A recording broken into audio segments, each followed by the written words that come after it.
Welcome back to CivilNet. I'm your host, Patrick Elliott. I'm delighted to be joined by Stefan Meister from the German Council on Foreign Relations. Stefan, thanks for joining us today. Thank you for having me. We're going to start with, of course, the elephant in the room, a recent event in Berlin that was scheduled to be both like a hybrid event, both online and in a physical location, to discuss the cultural heritage of Artsakh, of Karabakh, which has been moved entirely online due to Azeri threats and pressure from ostensibly the Azeri embassy in Berlin itself, right? So this is coordinated from the Azeri government, a dictatorship into the heart of Europe. What can you tell us about these happenings? So I think this is my interpretation, that it was coordinated and in the end organized as a campaign against us as DGAP, as the German Council on Foreign Relations, and also against me and our leadership to either stop the event, that it just not takes place, or at least to change also the setting of the event. And also I got letters from the ambassador, and then I got a flood of letters from different gongos, so-called civil society, which had the same content like the letter of the ambassador. So it was very visible. It was operated by the embassy. Demonstration was announced outside of our building. And there were increasingly personal threats also to my own health or security. So I could not guarantee the security of the people with this event, and that's why we moved to online. Not to challenge you guys, but wouldn't this be a defeat for free speech in Germany?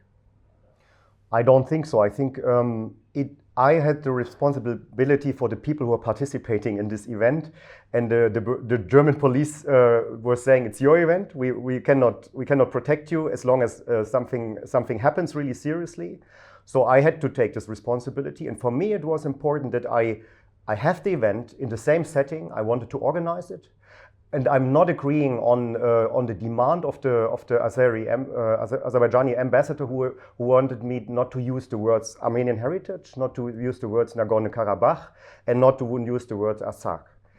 So this was like a canceling demand from their side, and this is what we not do. I think for me it was important that it took place. We had more than 200 people watching the event online. We had interaction at our place at DGAP, and if it would have happened in person, I think they will have tried to cry it down, to stop it, in a way. And I think that was, in my opinion, the only way to have really the event in the way we wanted to organize it.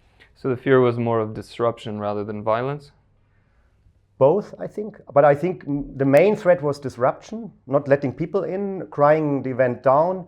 But there were also personal threats from some people. I can empathize with that. I'm still thinking in terms of, for example, Charlie Hebdo, which continues to print, in spite of all the horrors that they went through. And I'm not implying that you guys should endure anything even remotely similar.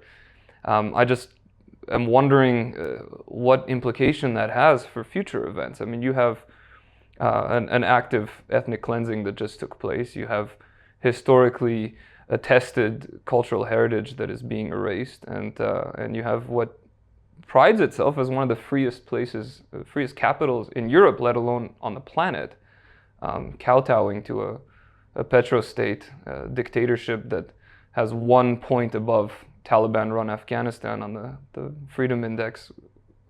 This doesn't sound good to me.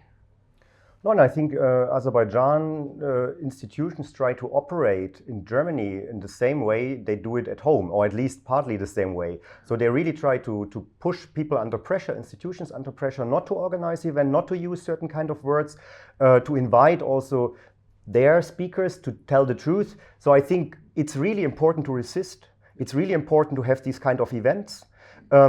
I had a lot of talks with German MPs who supported me also, who were twittering or on this. So I think it was counterproductive, and it raised rather an attention for the topic, and it discredited also the Azeri embassy. So I think again, we can discuss, we should have keep it and protect the people and so on. But I think for me it's important that it's taking place and that this pressure does not play out. Even if I agree with you, it's problematic that they are able, that we in the end decide to move it only online. I think it's problematic, and this is the situation, unfortunately, in which we are. But I think we are keeping the line in a way, yeah. Yeah, and I appreciate that. I mean, it's not me who's been receiving these kinds of physical threats. So obviously, I empathize with your position, and I admonish your courage for continuing to put on the event, just in a different location. I wanted to kind of move into a different space, actually, because you brought up German MPs who were supportive. I want to explore Germany's role a little bit in the Karabakh conflict, or the region as a whole.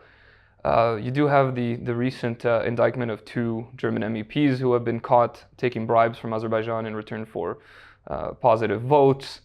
And even going back historically, right? The Germans have always been seen as kind of Turkophiles at the expense of Armenians. You had German officers present during the Armenian genocide 100 years ago. So there's kind of this perception in Armenia that Germany is, I would say, kindly an unsympathetic state, and unkindly, I would say, even an enemy state. But recently that's changed. All of a sudden you have Germany is taking more of a mediator role, issuing some very pro-Armenian statements, and even so going so far as to imply that even defending Armenia, not physically, but with weapons and technology, is on the table. What would you say about this? What prompted this sudden U-turn in German policy? I don't think it's sudden. I think it was always more complex than being pro-Azerbaijan, pro-Turkey, and maybe not interested in Armenia. Let's move it in this direction. I think Germany was a country who recognized the genocide also in the Bundestag. You have several MPs who were working, for instance, in the Council on Europe to making Azerbaijani bribes visible, to cancel also the participation in the Parliamentary Assembly of the Council of Europe. So there are also German parliamentarians who were working for years on this issue. At the same time, like with Russia, you can say, we wanted gas, we wanted oil, we wanted to do business. It's a very German approach in a way. And we made compromises for this. And I think we have now to pay a high price with the war in Ukraine for this. But we also increasingly, and I think this is maybe the big change, the war in Ukraine, the perception of Russia as a threat, also as a norm setter with its authoritarian way of enforcing its interests, which we can see in the end in the same way or in a similar way with Azerbaijan, also as an authoritarian way, and using weapons to enforce its interests. And I think that's a kind of game changer. There is an increasing understanding in Germany that this kind of authoritarianism is dangerous, not only to Armenia and to Ukraine, but also to us. And we have to resist to this. And I think we see an increasing engagement of the German Chancellor also in the negotiations. We had this meeting also of the foreign ministers in Berlin. And there is an understanding that because of the EU format is sidelined by Azerbaijan, we have to step in to some extent. Yeah. So I don't see enough German engagement. I would rather prefer a negotiator than a facilitator. Someone who's really taking ownership also in a way for the process. But that's what we get at the moment. Well, it's interesting you brought up that Germany's perception of Azerbaijan is starting to kind of parallel with the perception of Russia, because you had Ursula von der Leyen publicly state that from now on authoritarian regimes will not be treated on the same in the same vein as democratic states. This was right after Russia invaded Ukraine. And then she promptly flew to Baku to call them a worthy partner, a trustworthy partner, sign all kinds of agreements. Now, of course, there's a lot to be discussed on whether Azerbaijan can deliver on a lot of these promises. But regardless, from a PR perspective, I mean, what do you think was behind this? Again, for us, from the Armenian side of things, it doesn't look good. It doesn't look like Germany's a trustable partner when this kind of stuff, this two-timing is taking place. I would see Ursula von der Leyen as the head of the Commission, not as a German. So she's not acting as a German, but she's acting as the head of the Commission of the European Union. And there are different interests in the EU. So there are countries like Italy, like Greece, Bulgaria, who get resources from Azerbaijan, and they have an interest. The EU is very much focused on Ukraine and how to get alternative transit routes, alternative sources of also for resources, and the Caspian Sea, the South Caucasus is a crucial link also to Asian markets. So there is this kind of inconsistency, maybe let's call it like this. Maybe you can also call it double standards. On one hand, we're talking about human rights and fighting authoritarianism. On the other hand, we need gas, and we don't want to grow the prices of oil and gas in Europe to skyrocket. Yeah. So I think there is an inconsistency of the EU. I would completely agree. It's really problematic because it undermines our own norms and standards and our principles, and it discredits also the EU in the eyes of countries who want to become more democratic. Yeah. So I see here really a problem, but this is also about the interest of EU member states, and von der Leyen acts in the framework of the EU member states. Yeah. It's interesting you brought that up. There is this kind of disappointment. I mean, again, you had the recent video of, Azeri bulldozers destroying the Artsakh parliament, which I think is just so symbolic of everything that this conflict really stood for. Is whether you have this tendency to go into the history, but like you have what is objectively a fascist ethno-state that ethnically cleansed supposedly a minority, someone that they promised that they would protect, and then destroyed the only functioning democracy that was on their border, and the EU has done and said nothing. Surely there's some kind of interest from the EU, because specifically there's going to be gas routes, to put up the pressure on Baku and say, if we are going to be buying your gas, you need to adhere to certain human rights standards, like don't invade your neighbor, for example. So I don't know how much Nagorno-Karabakh was really a functioning democracy. Far more than Azerbaijan. Maybe, but I think far less maybe than Armenia. Yeah, no argument there. Yeah, so there were also some problematic, but I think that's maybe not the key point here. Yeah, I think it's problematic because it's also, the South Caucasus is reshuffled now in a way. The regional security order, security balance is reshuffled. And the question is what kind of model in the end will come out? So who will make the decision? So I think it's Turkey, it's Russia, it's Iran, and it's Azerbaijan who is shaping the regional security order. And where's the EU? Where's the EU with its norm and standards, with its human rights, with supporting democracy, which has as a key partner in the end beside Georgia in the region Armenia, because Armenia wants to go to this path. But, I think the problem is, for us, Armenia is very far away. It's mentally far away. I don't think it's geographically far away. We don't understand sufficiently how important this region is, and also to having partners in the region who wants to go on the democratic path, and how much it discredits also in other countries, like in Azerbaijan. I talked to human rights activists, for instance, in Azerbaijan, and they clearly tell me, for us it's important that Georgia is becoming a democracy. It's important what happens in Armenia, because this is our own hope we have, the only hope we have.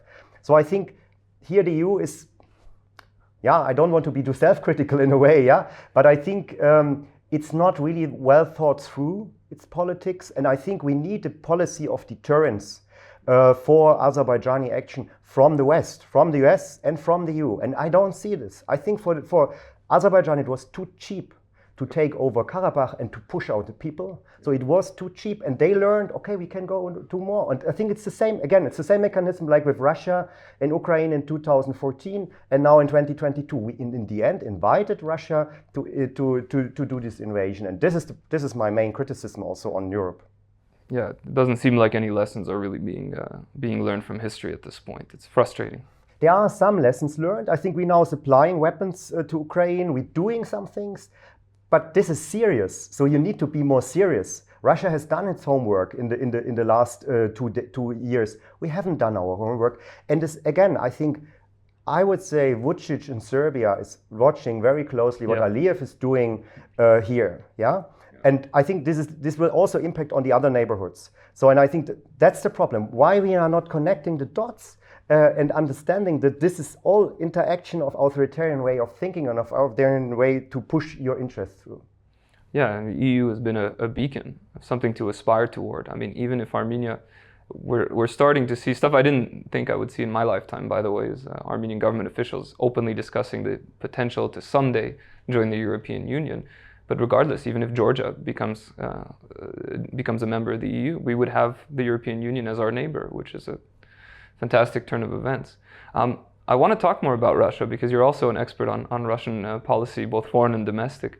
Tell us a little bit about, from your perspective, how do they view Armenia's pivot towards the West? What potential reactions are you seeing? What dangers and threats are looming for Armenia?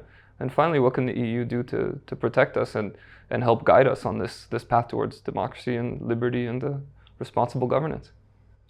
No, I think this government or the Kremlin, the Russian government is definitely not happy in the direction Armenia is moving, questioning also CSTO membership. And really discussing openly joining the EU, getting some military support also from EU member states, like France, for instance. So I think this is nothing what the Kremlin likes. And we see really an information campaign from the Russian side against this government, against this prime minister, against this policy, this paradigm of do you want security or you want democracy? Yeah, I think it's also part of the Russian campaign and you have to understand democracy creates security. So I think this is the basis for security. And I think you have definitely this information campaign, but I think Moscow also understands how dependent Armenia is on Russia, how it can punish also Armenia if it's on gas, if it's on the electricity, if it's on trade, if it's on labor force, who is moving to Russia. So I don't think for Russia it's at the moment a top priority to punish Armenia. So they do it systematically in terms of an information campaign. But they can, on one point, they just can close the border, they just can close the trade, and it will harm Armenia in such a way. And they know this. So they know we can do it. And if Pashinyan is going too fast, they will just do it. I suspect this is also why there's talks of an expanded SIPA with the EU. To offer alternative markets through Georgia, if that were to take place, if they were to close the border, what's your thoughts on the prospects of that? Yeah, no, I think, and that's the reaction of the EU, to how to deepen, to increase the relations with the EU. The visa liberalization is discussed, more trade is discussed, or maybe even opening the market. Also, a peace facility, that means also more military cooperation, training, but that's not what Armenia needs at the moment most. Armenia needs security, and Armenia needs security guarantees, and I think this is definitely not what the EU or the member states will give to Armenia. And I think this is the problem. This is also language other powers in the region understand. If it's Iran, if it's Turkey, if it's Russia, if it's Azerbaijan, if you are not willing to send troops, if you are not willing to engage more also on hard security, you are not relevant, in a way, and they can shape it. So I think I would say in a positive way, Armenia is discussed in a different way in Europe. It's really seen as a different country, as a country moving to Europe.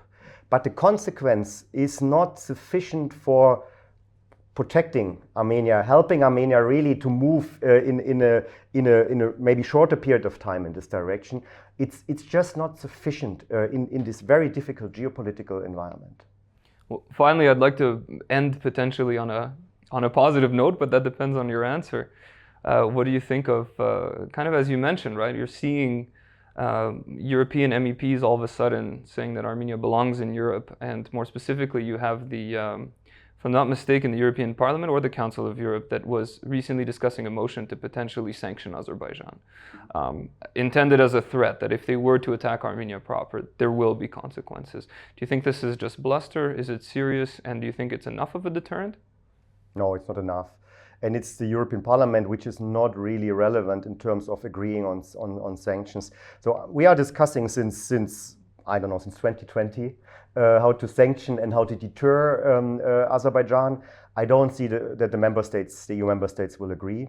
I think Aliyev anyway looks very much to Washington and who is coming in November in power. And I think this will, in the end, also drive his action. So again, I think I see more support. I see really this discussion about Armenia should have a European perspective, but I don't see that we deter Azerbaijan in the way it would need it, that they raise the costs really, that they would not do some things. So unfortunately, I'm not so as optimistic as I would like to be, because I think it's really not in our interest also. But we are not learning in the end the right things to prevent a possible attack from Azerbaijan on Armenia. Well, Stefan, it's a tough subject matter, but I appreciate you coming on. Thank you very much. Thank you. It was a great pleasure to talk with you. Thanks again for watching. This has been Patrick Elliott from CivilNet, and we'll speak with you very soon.